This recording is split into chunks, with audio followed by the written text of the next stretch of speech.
Hello friends, कैसे हैं आप लोग। आशा करता हूँ आप सब सही होंगे, आपका दिन शुभ जा रहा होगा। और आपका स्वागत है अगले इम्पॉर्टेंट न्यूज़ टॉपिक्स में 13 अगस्त 2022 के। और चलिए आगे स्टार्ट करते हैं। आज की न्यूज़ में क्या है, पहले देखते हैं क्या है। RBI issue strict rules on digital lending over malpractice. ठीक है, आरबीआई ने एक नए स्ट्रिक्ट रूल्स निकाले हैं जो डिजिटल लैंडिंग, मतलब जो आपके देखा होगा आपके मोबाइल्स में ऐप्स में या काफ़ी चीज़ में मैसेज आता है कि आपको 5 मिनट में 1 लाख रुपए का लोन मिल जाएगा। तो ये मेल प्रैक्टिस चल रही है जिसमें आपको कुछ भी इंटरेस्ट रेट, मतलब 30% इंटरेस्ट रेट या कुछ भी, मतलब अजीब से इंटरेस्ट रेट, उसूरियत इंटरेस्ट रेट लगाए जा रहे हैं। ठीक है, इस वजह से लेके आरबीआई ने एक सख्त कदम उठाया है कि डिजिटल माल प्रैक्टिस को लेके उन्होंने बहुत स्ट्रिक्ट रूल्स बनाए हैं। ठीक है, इन्होंने क्या कहा है, इन्होंने कहा है कि देखो ये एक तो लेंडिंग ऐप्स जो है, ठीक है, वो उसके कुछ भी इंटरेस्ट रेट लगा रही है। ठीक है, और क्या कर रही है, परसुइंग अग्रेसिव रिकवरी प्रैक्टिस। मतलब जब आपको रिकवरी का, जैसा कोई बंदे पैसे नहीं दे पाते टाइम पे, तो उनके लिए काफ़ी, मतलब आपने न्यूज़ सुनी होगी, कभी किसी को मार दिया, पीट दिया, या रोज़ कॉल करके उनको मेंटली हरास कर रहे हैं। ठीक है, फ्रॉड करते हैं ये ऐप। और ब्रीच ऑफ डाटा प्राइवेसी, आपकी जो डाटा होती है उसको, उसकी जो प्राइवेसी होती है उसको लीक कर देते हैं। ठीक है, तो इन्होंने जो गाइडलाइंस बनाई उनके तहत कहना है कि लैंड वही करेगा जिसको जो आपके सेंट्रल बैंक से रेगुलेट होगा। ठीक है, या कोई ऐसी एंटिटी होगी, जो कोई ऐसी मतलब कोई ऐसी एंटिटी होगी जो परमिटेड हो अंडर एनी अदर लॉ, जिसके थ्रू वो पैसे लैंड कर सके, पैसे दे सके। ठीक है, उसके अलावा कोई और ऐप या कोई और पर्सन पैसे नहीं दे सकता है। ठीक है, अब क्या है, थोड़ा आरबीआई के बारे में देख लेते हैं। आरबीआई क्या है, सेंट्रल बैंक ऑफ का इंडिया का सेंट्रल बैंक है। ठीक है, इसको बैंकर्स बैंक भी कहा जाता है। ठीक है, बैंकर्स बैंक भी कहा जाता है। ठीक है, ये क्या करता है, जो इंडिया की जो फाइनेंशियल जो सिस्टम है उसको मैनेज करने के काम आता है। ठीक है, अभी इस्टेब्लिश कब हुए थे, ये इस्टेब्लिश हुए थे आपका 1 अप्रैल 1935। किस एक्ट के अंदर हुए थे, आरबीआई एक्ट 1934 के अंदर। ठीक है, अभी करंट में इनके गवर्नर कौन है, शक्तिकांत दास। ठीक है, चलिए आगे चलते हैं।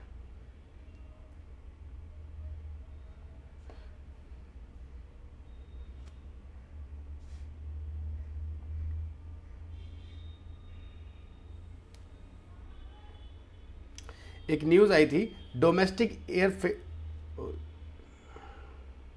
Domestic air fares caps remove from August 31 से जो डोमेस्टिक एयर फेयर्स में जो कैप लगी थी, मतलब कैप लगाई थी, उसको हटा दिया गया है। ठीक है, क्या कैप लगी थी, जैसे मान ली जब आपका जो लॉकडाउन के बाद जब आप लॉकडाउन खोला था, ठीक है, उसमें एयर ट्रैवल जब रीओपन किया गया था तो उसमें गवर्नमेंट ऑफ इंडिया ने एक कैप लगा दी थी कि आप इतने घंटे की, मतलब मान लीजिए 30 मिनट का अगर आप ट्रैवल टाइम है किसी का, तो उसको इतने पैसे लेके एक मिनिमम अमाउंट इतना और मैक्सिमम अमाउंट इतना ही ले सकते हैं। क्यों किया था, क्योंकि कोई कुछ, मतलब इतना टिकट के प्राइस इतने हाइक ना कर दिए जाएँ कि कई लोग अफोर्ड ही ना कर पाएँ। ठीक है, एक थोड़ा तरीके से टिकट के प्राइस हों। ठीक है, अब जाके उनको ये मैक्सिमम फेयर्स और मिनिमम फेयर्स का जो इम्पोज था कैब्स का, उसको हटा दिया गया है। ठीक है, चलिए आगे चलते हैं। Government approves Corbevax as precaution dose for all adults. Government ने अप्रूव कर दिया एक और वैक्सीन, ठीक है, जिसका नाम है कॉर्बेवैक्स। ये क्या है, सेंट्रल ने जो अप्रूव की है, ये प्रिकॉशनरी डोज है। ठीक है, ये प्रिकॉशनरी डोज है, ये ले सकते हैं, मतलब जो 18 साल से जो बड़े हैं, जो एडल्ट लोग हैं, वो इसको ले सकते हैं, जो फुली वैक्सीनेटेड है, या तो कोविशील्ड से या कोवैक्सीन से। ठीक है, दोनों वैक्सीन जिनकी पूरी हो चुकी हो। ठीक है, अवेलेबल कब तक है, जब 6 महीने अगर आपको हो चुके हैं वो दोनों डोज लिए हुए हैं, या 26 वीक हो चुके, कंप्लीट हो चुके हो। ठीक है, ये एक हेट्रोलोगस कोविड वैक्सीन है। ठीक है, देखो दो तरीके की कोविड वैक्सीन होती है, एक होती है हेट्रोलोगस और एक होती है होमोलोगस। तो हम पढ़ेंगे हेट्रोलोगस होमोलोगस के दोनों के बारे में। ठीक है, अब जो होमोलोगस वैक्सीन जो होती है, boosting a person is injected with the same vaccine. मतलब मान लिया आपने देखा होगा कि आपको एक जो लगी हो कोवैक्सीन लगी होगी, तो आपको दूसरी पहली डोज, तो दूसरी डोज भी आपको कोवैक्सीन ही लगाई होगी। तो जब सेम डोज लगेगी तो उसको कहेंगे हम होमोलोगस, ठीक है, वैक्सीन। अगर जैसे अब आपको दोनों वैक्सीन लगी है कोवैक्सीन की, ठीक है, दोनों डोज कोवैक्सीन के लगे हैं, अब आपको डिफरेंट जो बूस्टर डोज लगाया जा रहा है, ठीक है, जो मतलब बूस्टर डोज कह लीजिए या प्रिकॉशनरी डोज कह लीजिए, वो लगाया जा रहा है आपको कोर्बोवैक्स का। ठीक है, तो उसको कहेंगे हेट्रोलोगस बूस्टिंग। ठीक है, क्या जो अलग हो, अलग डोज लगाई जाए उसको कहेंगे हम हेट्रोलोगस बूस्टिंग। ठीक है, और ये हमारी कई रिसर्च में पाया गया, स्टडी में पाया गया कि ये इम्यूनिटी को होमोलोगस से ज़्यादा बेटर इम्यूनिटी प्रोवाइड करती है। ठीक है, अब देखते हैं, it is based on RBD protein सब यूनिट प्लेटफॉर्म वैक्सीन। ठीक है, अब आरबीडी के बारे में पढ़ लेते हैं, क्या होता है ये आरबीडी का। ठीक है, इसमें क्या होता है कि जो डिजीज़ का जो प्रोटीन होता है, उसमें से जो वायरस होता है, उसको वायरस डिजीज होता है, उसके जो प्रोटीन्स को फ्रेगमेंट तोड़ लेते हैं और बहुत छोटे पार्ट में बॉडी में डाल देते हैं, जिससे हमारी जो इम्यूनिटी होती है वो ट्रिगर हो जाती है, इम्यूनिटी जो सिस्टम होता है वो ट्रिगर हो जाता है। ठीक है, तो इस वजह से इसको कहते हैं आरबीडी प्रोटीन सब यूनिट प्लेटफॉर्म वैक्सीन। ठीक है, चलिए आगे चलते हैं। कैबिनेट एक्सटेंड्स प्रधानमंत्री आवास योजना अर्बन टिल दिसंबर 2024। ठीक है, इन्होंने क्या किया है, पहले ये जो कंप्लीट होनी थी ये आवास योजना, वो होनी थी आपकी 31 मार्च 2022 तक, बट ये कंप्लीट नहीं होने के कारण इसको एक्सटेंड कर दिया गया, क्योंकि कोरोना वगैरह भी काफ़ी आ गया था बीच में, तो कर दिया गया इसको 31 दिसंबर 2024 तक। ठीक है, अब इसमें क्या है कि अर्बन पुअर, जो शहरी गरीब या और जो रूरल पुअर, उन सबको प्रधानमंत्री आवास योजना मिलना था। ठीक है, इस डेट तक। ठीक है, अब क्या है, इसमें क्या है कि जो दो तरीके के थे, प्रधानमंत्री आवास योजना ग्रामीण, जिसको हम रूरल भी कहते हैं, और प्रधानमंत्री आवास योजना अर्बन। ठीक है, शहरी। ठीक है, ये लॉन्च कब हुआ था, ये योजना ये लॉन्च कब हुई थी, ये हुई थी 25 जून 2015 को। ठीक है, अब हम देखेंगे इसके थ्रू कुछ एक और देखते हैं। इसमें क्या, इसमें अगर कभी आप जैसे वन डे एग्जाम नहीं दे रहे या कहीं लिखने वाला एग्जाम दे रहे, तो आप उसमें ये इंस्क्रिप्ट कर सकते हैं कि ये चीज़ डाल सकते हैं कि अगर प्रधानमंत्री आवास योजना के बारे में आ जाए कुछ। ठीक है, तो क्या है, पहला पॉइंट क्या है, all weather housing unit with water, kitchen, electricity and toilet. ठीक है, ऑल वेदर होना चाहिए, हाउसिंग यूनिट होना चाहिए, वाटर होना चाहिए, किचन होना चाहिए, इलेक्ट्रिसिटी होनी चाहिए, टॉयलेट होना चाहिए। ठीक है, वुमेन एम्पावरमेंट को बढ़ावा मिलेगा इससे। ठीक है, better quality of life of urban poor, जो शहर में जो गरीब लोग हैं उनका जो लाइफ होगी वो थोड़ी अच्छी हो जाएगी, बेटर क्वालिटी मिलेगी उसको। सिक्योरिटी ऑफ टेन्योर मिलेगा। ठीक है, adequate physical and social infrastructure मिलेगा। तो ये जो पॉइंट्स है या ये फिगर है, इनकॉर्पोरेट कर सकते हैं। ठीक है, अगर आप कोई लिखने वाला एग्जाम दे रहे हैं। ठीक है, चलिए आगे चलते हैं। एक न्यूज़ आई थी, जस्टिस यू ललित अपॉइंटेड, हमने पहले भी कवर की थी, अपॉइंटेड एज 49th कौन से 49 CJH, chief justice of India. ठीक है, किन्होंने अपॉइंट किया है, प्रेसिडेंट, हमारी जो प्रेसिडेंट है करंट की, द्रौपदी मुर्मू जी ने। तो आपको पता लग गया होगा चीफ जस्टिस कौन अपॉइंट करते हैं, प्रेसिडेंट। ठीक है, इनकी फोटो आप देख सकते हैं। ठीक है, चलिए आगे चलते हैं।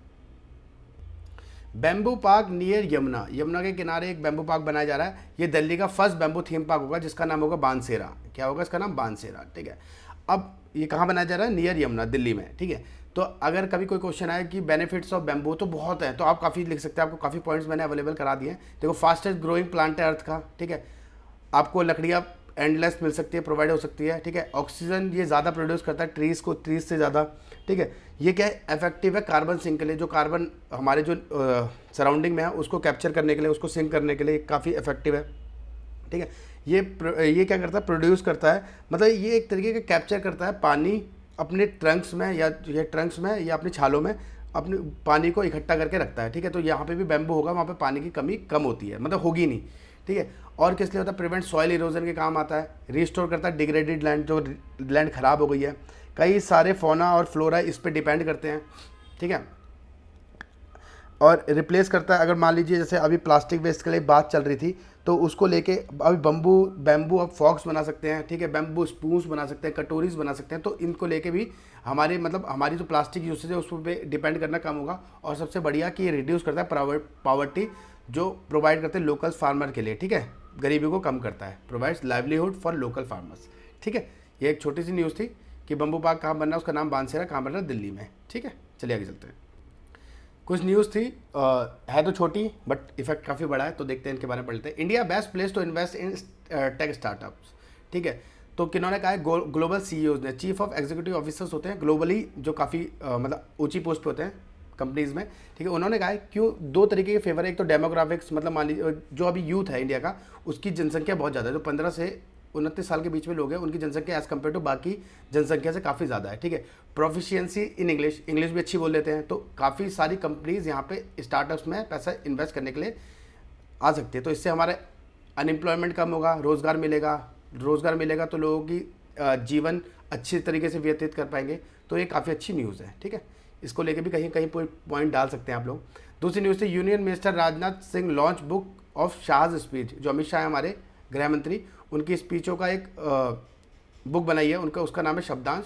ठीक है, किन्होंने किया? राजनाथ सिंह ने। ज़्यादा इंपॉर्टेंट न्यूज़ नहीं थी कि छोटे उसमें क्या नाम है, छोटे एग्जाम्स में, मतलब वनडे एग्जाम्स वगैरह में, जो छोटे एग्जाम्स होते हैं वनडे, उसमें आ सकते हैं। छोटे एग्जाम से कहने का मेरा मतलब है छोटे एग्जाम नहीं, छोटे मतलब ड्यूरेशन के एग्जाम्स, मतलब जो वनडे हो गए, एक ही दिन में जो खत्म हो जाते हैं। तो बड़े एग्जाम मतलब जो काफ़ी दिन चलते हैं, तो इसको लेकर कोई बुरा मत मानना। ठीक है, चलिए अगला क्वेश्चन था, पॉलिश शिफ्ट चाइना से it plans to take China by force if necessary. तो इन्होंने, चाइना ने बोला है कि अभी आपने सुन ही रहे होंगे, जो पेलोसीज जी आई हैं, ठीक है, उसको रिगार्डिंग ये काफ़ी ज़्यादा न्यूज़ में रहा है। तो इन्होंने कहा है कि अगर ज़रूरत पड़ेगी तो ये ताइवान को फोर्सफुली अपने अंडर ले लेंगे। ठीक है, ये मतलब इस पर आक्रमण कर सकते हैं, मतलब अटैक कर सकते हैं और इसको अपने अंडर ले सकते हैं। ठीक है, ये एक चाइना की एक न्यूज़ थी। ठीक है, चलिए आगे जो होगा वो तो देखेंगे, अभी आगे चलते हैं। ये इंडिया के लिए काफ़ी अच्छी न्यूज़ है, जैसे India guns to be use for ceremonial salute. ठीक है, तो पहले क्या होता है, अंग्रेजों की जो ब्रिटिश की जो गन्स थी उनको यूज़ हुआ करता था, बट इस बार कौन सी यूज़ होगी? इंडिजीनियस, जो स्वदेशी हवाइजर यूज़ होगी अपकमिंग 75th इंडिपेंडेंस डे में सेरेमनी एट रेड फोर्ट में। ठीक है, हवाइजर प्रोटोटाइप ये है जिसका नाम होता है प्रोटोटाइप ऑफ एडवांस टोर्ड आर्टिलरी गन सिस्टम। ठीक है, ATAGS। ठीक है, design under make in India के अंदर बना हुआ है। आप देख सकते हैं इसकी फ़ोटो, तो ये काफ़ी हमारे लिए गर्व का मौका है, तो जिसके बारे में हम बात कर सकते हैं काफ़ी अच्छी तरह। तो इस बार हम अपनी जो स्वदेशी बनी हुई गन मेक इंडिया, उसको यूज़ करेंगे। ठीक है, चलिए आगे चलते हैं। अंटार्कटिका रजिस्टर्स लोवेस्ट जुलाई सी आइस, मतलब सबसे कम जब जुलाई में सी आइस थी रिकॉर्ड किया कि इन्होंने यूरोपियन यूनियन के मॉनिटर ने, उन्होंने जांच की अंटार्कटिका, मतलब क्योंकि ग्लोबल वार्मिंग से बहुत ज़्यादा बर्फ़ पिघल रही है अंटार्कटिका की भी। ठीक है, तो आप देखेंगे पेंगुइन्स ये वहीं पाए जाते हैं अंटार्कटिका में ही, तो अब इनका कहीं एक्सटेंट होने के कागार पे ना पहुंच जाएं। ठीक है, तो इसके बारे में थोड़ा देख लेते हैं। These condition affected the economy को तो ऑब्वियसली करेक्ट अफेक्ट करेगी। ठीक है, जब गर्मी बढ़ जाएगी, कई सारे जो छोटे छोटे आइलैंड है वो डूब जाएंगे। ठीक है, और वाइल्ड फायर्स भी बढ़ जाएंगे। ठीक है, और the climate crisis make extreme heat and droughts. आपने भी नोटिस किया होगा, अगर आप दिल्ली वगैरह की सिटी में रहते हैं तो आपने वो देखा होगा, इस बार गर्मी बहुत ज़्यादा थी। ठीक है, गर्मी भी नहीं, मतलब एक्चुअली टेम्परेचर बहुत ज़्यादा हाई था इस टाइम पे, और ये फ्रिक्वेंट और लॉन्गर पीरियड के लिए रहेगा अगर ग्लोबल वार्मिंग को थामा नहीं गया। तो किसी दिन लेक्चर लेंगे ग्लोबल वार्मिंग का कि कौन सी गैसेस इसके लिए, किस CFC हो गई और कौन सी गैसेस इसके लेकर रिलेटेड हैं। ठीक है, ओजोन गैसेस हो गई, तो ओजोन की प्रॉब्लम अभी अंटार्कटिका में आपने देखी होगी, सबसे बड़ा होल हुआ था, उसके बाद अब रिकवर हो रहा है। तो इस काफ़ी सारी चीज़ों के बारे में बात की जाएगी। ठीक है, तो अभी के लिए छोटी न्यूज़ है, कहीं पे अगर आपको पता लगे तो एक तो ये यहीं पाए जाते हैं अंटार्कटिका में, और दूसरा ये है कि यहाँ के आइस पिघल रही है, तो इसके बारे में ये मेजर कंसर्न है, तो इसके बारे में हमें ध्यान रखना ही पड़ेगा।